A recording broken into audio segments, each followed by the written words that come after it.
Baik, Bismillahirrahmanirrahim. Assalamualaikum warahmatullahi wabarakatuh. Eh, Selamat berjumpa lagi di hari ini. Materi hari ini yaitu tentang paragraf, bagaimana penulisan paragraf, dan sebenarnya apa sih komponen dari si paragraf itu sendiri. Nah, hari ini akan kita bahas dan kita diskusikan. Baiklah, eh, saya akan men-share materi kita hari ini, yaitu di pertemuan ke-7, yaitu paragraf. Nah, langsung saja di sini nanti akan kita bahas tentang pengertian paragraf, struktur paragraf itu sendiri, kemudian macam-macam dari paragraf berdasarkan sifat, kemudian berdasarkan tujuannya, macam-macam paragraf menurut jenis, syarat penyusunan paragraf, teknik pengembangan paragraf, dan metode pengembangan paragraf. Dan jadi ini nanti akan sangat banyak materinya, ada sekitar 39 slide. Nah, ini pengertian dari paragraf itu sendiri. Yang mana paragraf berasal dari bahasa Yunani yaitu uh, paragrafos, yang artinya menulis atau tertulis. Dengan kata lain, paragraf adalah sebuah tulisan yang memiliki tujuan atau ide yang disampaikan oleh sang penulis. Jika dilihat dari bentuknya, paragraf terdiri dari kalimat yang saling berangkai dan membentuk satu gagasan atau ide yang utuh. Jadi biasanya satu paragraf itu memiliki satu ide yang disampaikan. Nah, begitu. Biasanya paragraf itu memiliki satu gagasan atau satu ide dalam satu paragraf, gitu ya.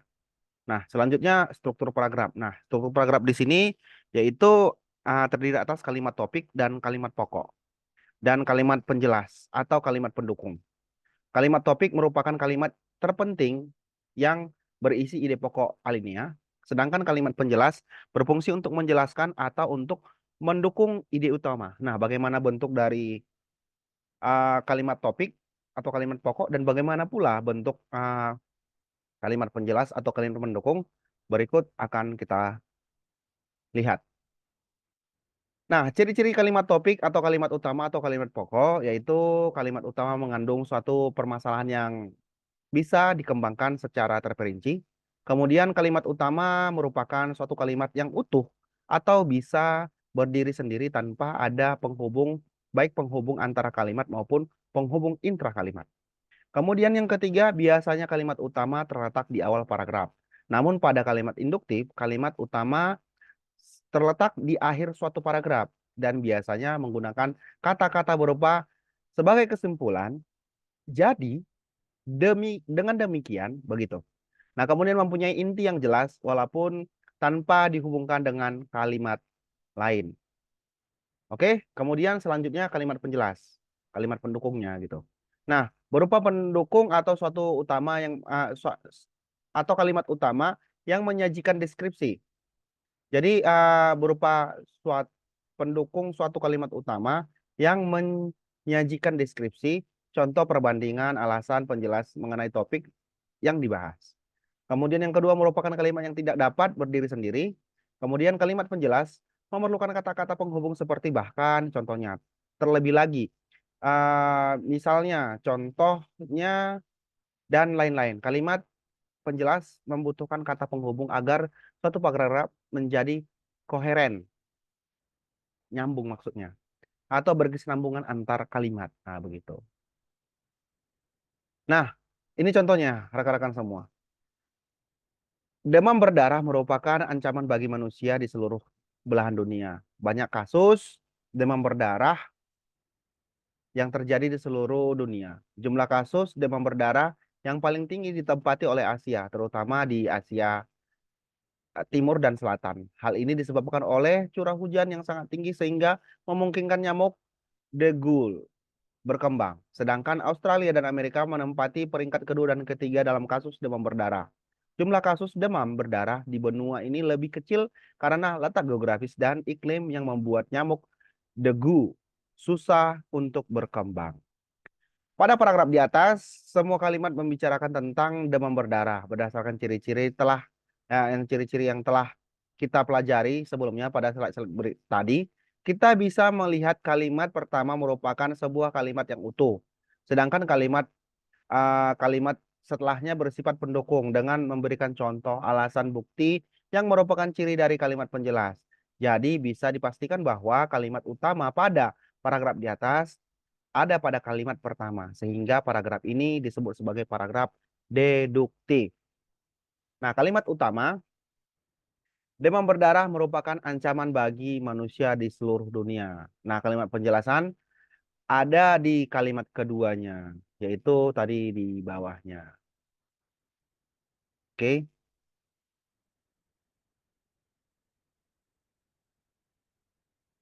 Kemudian contoh kedua, paragraf kedua. Banyak faktor yang bisa mempengaruhi tingginya kolesterol dalam tubuh. Sebagai pemicu adalah banyak lemak yang kita konsumsi. Salah satunya adalah dari minyak goreng. Kolesterol yang menumpuk di dalam uh, menumpuk ini akan menyumbat aliran darah kita sehingga akan mengganggu kerja jantung untuk memompa darah ke seluruh tubuh sehingga akan menyebabkan penyumbatan darah. Dengan demikian, kolesterol merupakan penyebab utama penyakit jantung koroner. Oke. Nah, jika dilihat paragraf pertama sama paragraf kedua berbeda ya.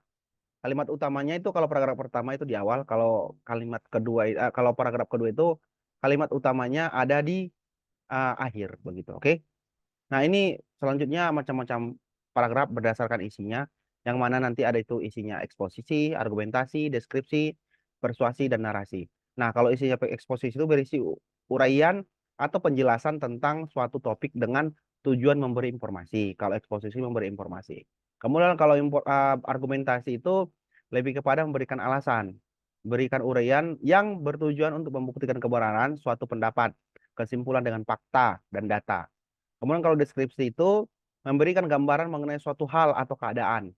Sedangkan persuasi, karangan ini bertujuan untuk mempengaruhi emosi pembaca sehingga harapannya tersentuh, sedih, senang, dan lain-lain lah kalau persuasi ini. Kemudian kalau narasi itu karangan ini berisi tentang rangkaian peristiwa yang saling berhubung sehingga membentuk alur cerita. Nah, coba amati. Kelapa adalah pohon sejuta manfaat. Buahnya bisa untuk bahan minuman. Batangnya digunakan sebagai bahan bangunan. Akarnya sangat kokoh untuk menahan absorpsi dan erosi. Namun sekarang pohon kelapa sudah mulai berkurang jumlahnya. Oleh sebab itu marilah kita menanam pohon kelapa. Nah, kira-kira ini masuk ke dalam paragraf yang mana berdasarkan isi? Apakah itu persuasi atau narasi atau argumentasi atau eksposisi? Begitu. Diamati kembali. Oke? Agar dipahami apakah ini eksposisi, narasi, deskripsi, atau argumentasi. Oke? Nah, selanjutnya macam-macam paragraf berdasarkan tujuannya. Nah, ada paragraf pembuka, ada paragraf penghubung, dan ada paragraf penutup. Paragraf pembuka merupakan paragraf yang bertugas menyiapkan pikiran pembaca kepada masalah yang akan diuraikan, sedangkan penghubung berisi inti masalah yang hendak akan disampaikan kepada pembaca, sedangkan paragraf penutup ya lalu biasanya berisi kesimpulan atau penegasan kembali masalah yang dianggap penting. Jadi dia apa namanya macam-macam paragraf berdasarkan tujuannya itu terbagi tiga: paragraf pembuka, penghubung, dan penutup. Nah, kemudian macam-macam paragraf menurut jenisnya. Di sini deduktif, induktif, dan campuran. Nah, bagaimana yang deduktif? Paragraf yang terletak pada kalimat utamanya di awal paragraf. Jadi tadi macam contoh pertama tadi ya. Paragraf pertama tadi kan intinya itu, inti kalimat itu apa namanya? Terletak di uh, awal gitu ya kan, di paling kalimat utamanya, paling kalimat utamanya itu di awal paragraf tadi ya kan. Kemudian untuk induktif itu paragraf yang terletak kalimat utamanya di akhir paragraf. Nah, macam tadi paragraf yang kedua kan itu kan inti dari kalimatnya itu, inti dari paragrafnya itu kan kalimat utamanya itu ada di akhir tadi kan. Nah, itu. Nah, sedangkan paragraf campuran adalah paragraf yang terletak kalimat utama di awal dan di akhir. Berarti dia di awal pun ada, di akhir pun ada, jadi campuran gitu. Nah, syarat penyusunan paragraf. Syarat-syarat pembentukan paragraf itu ada kohesi dan koherensi. Jadi kohesi itu maksudnya keterhubungan antara kalimat pertama sama kalimat kedua sama kalimat ketiga berhubungan sehingga membentuklah kalimat yang koheren atau paragraf yang koheren begitu. Di sini kohesi itu kesatuan. Jadi kesatuan antara nyambung. Kesatuan atau menyatakan suatu hal, kalimat utama dan penjelas. Jadi dia harus nyambung begitu. Koherensi itu kepaduan. Jadi karena sudah nyambung, tentu hasil dari paragraf itu akan padu begitu. Eh, Kalau kohesinya nggak nyambung, koherensinya tentu nggak bakalan jadi begitu. Itu dia. Nah, di sini koherensi itu berhubungan dengan pengulangan atau repetisi, kata ganti, kemudian kata transisi. Nah, kemudian yang ketiga menggunakan metode pengembangan paragraf tertentu. Nah, contoh penggunaan repetisi ini. Di sini penggunaan kata manusia, kasih sayang, kasih sayang, kasih sayang. Oke, dan manusia diulang. Ini pengulangan atau repetisi. Kemudian contoh kata ganti orang. Lukman jadi mereka kan, mereka di sini tulisannya. Lukman, Rumi menjadi nggak usah lagi diucapkan Lukman dan Rumi, tapi diganti menjadi merekanya atau keduanya. Oke? Nah, gitu dia. Kemudian kata transisi, kata penghubung antar kalimat. Di sini kata transisi itu tambahan, lebih lagi, tambah pula. Di sini contoh-contoh selanjutnya. Bisa diamati bagaimana nanti penggunaan kata transisi dalam sebuah paragraf. Jadi bisa dipakai lebih lagi, tambah pula, atau akan tetapi, atau sebagaimana. Kemudian eh, kalau dia berbentuk akibat dan hasil, sebab itu kalau dia berbentuk singkatan, contohnya intensifikasi singkatannya dengan kata lain sesungguhnya. Kemudian berhubungan dengan waktu, sementara itu kemarin, segera, dan lain-lain. Oke, next. Contoh penggunaan kata transisi. Di sini contohnya, dalam hidup manusia selalu ada kebahagiaan dan kesedihan. Kedua hal itu datang silih berganti seperti siang dan malam. Kebahagiaan selalu diharap-harapkan datangnya seperti halnya kebahagiaan. Itu dia transisinya. Jadi berhubungan antara satu dengan lain. Jadi transisi ya, oke? Nah, selanjutnya teknik pengembangan paragraf. Teknik pengembangan paragraf ini kalau tidak salah sangat banyak nanti metode-metodenya. Tapi ini masuk ke teknik pengembangan paragraf dulu ya.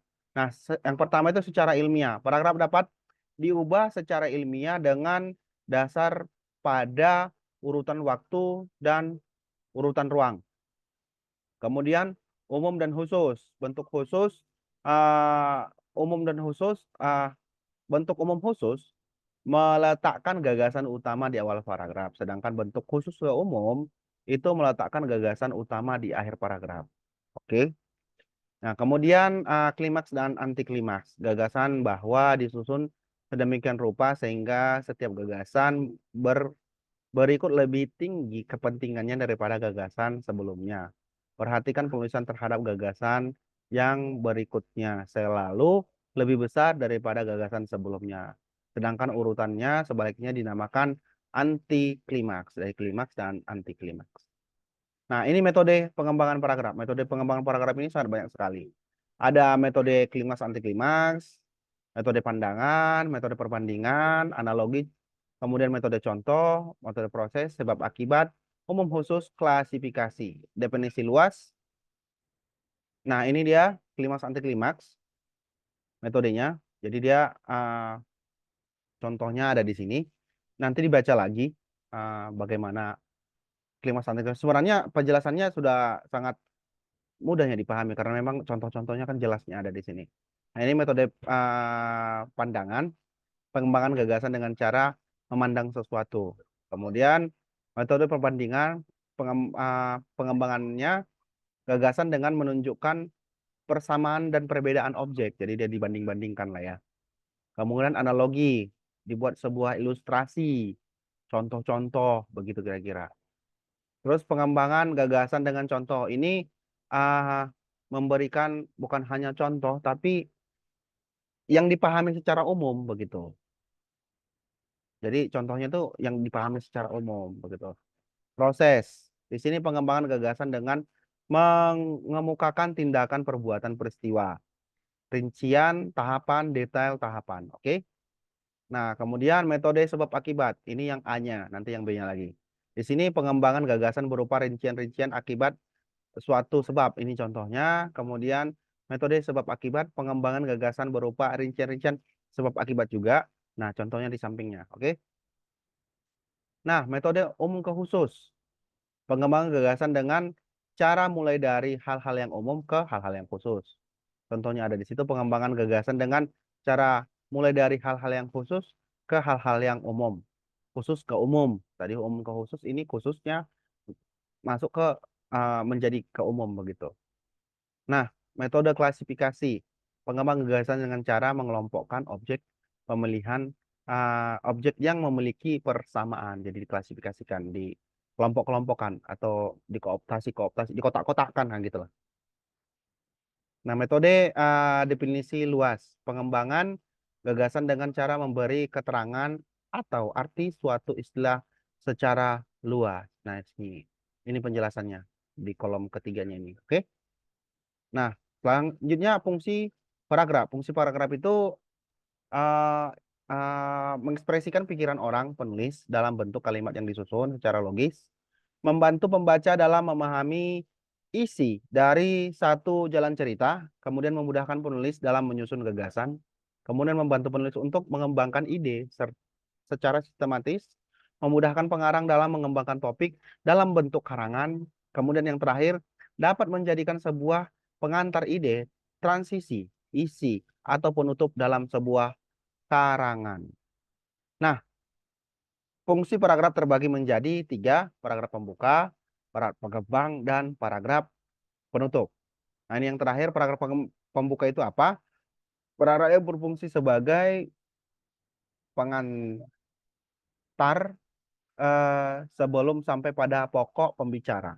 Paragraf pembuka biasanya bersifat ringkas, menarik, berisi kalimat yang menjadi gambaran bagi pembaca tentang masalah yang akan diuraikan. Kemudian paragraf penghubung adalah paragraf yang berfungsi menghubungkan paragraf pembuka dan paragraf penutup. Paragraf ini berisi inti masalah yang akan diuraikan atau dikemukakan. Paragraf penghubung biasanya lebih panjang dibanding paragraf lain dan keseluruhan paragraf saling berketerkaitan. Sedangkan paragraf yang terakhir yaitu paragraf penutup. Paragraf penutup adalah paragraf yang berfungsi sebagai penutup atau dalam sebuah karangan. Paragraf ini berisi kesimpulan atau pengulangan hal-hal penting dalam paragraf penghubung sekaligus pengakhiri karangan. Nah, jadi paragraf penutup merupakan bagian yang penting sebab pembaca dapat mengetahui kesimpulan dari apa yang telah dibaca. Begitu kira-kira rekan-rekan mahasiswa semuanya. Jadi dia ada banyak hal tadi ya yang dibahas. Fungsi paragraf ada tiga, kemudian metode-metode ini tadi ada 9 ya, 10 metode. Nah, kemudian uh, teknik pengembangannya itu bisa secara alami, khusus ke umum atau umum ke khusus, klimaks dan anti klimaks. Kemudian ini syarat penyusunan paragraf, harus ada kohesi, koherensi, dan mengutarakan konten pengembangan paragraf tertentu. Nah, menggunakan metode tadi ada 10 ya kan? Kemudian macam-macam paragraf menurut jenisnya, deduktif, induktif, atau campuran. Nah, ini tadi ya beda-beda tipis, cuman mungkin istilahnya aja ya. Tadi ini kan paragraf deduktif, paragraf induktif, begitu ya kan? Kalau yang di bawah tadi eh, ini khusus ke umum, umum ke khusus, atau klimaks dan anti klimaks. Atau contoh yang terakhir ini kalau tidak salah,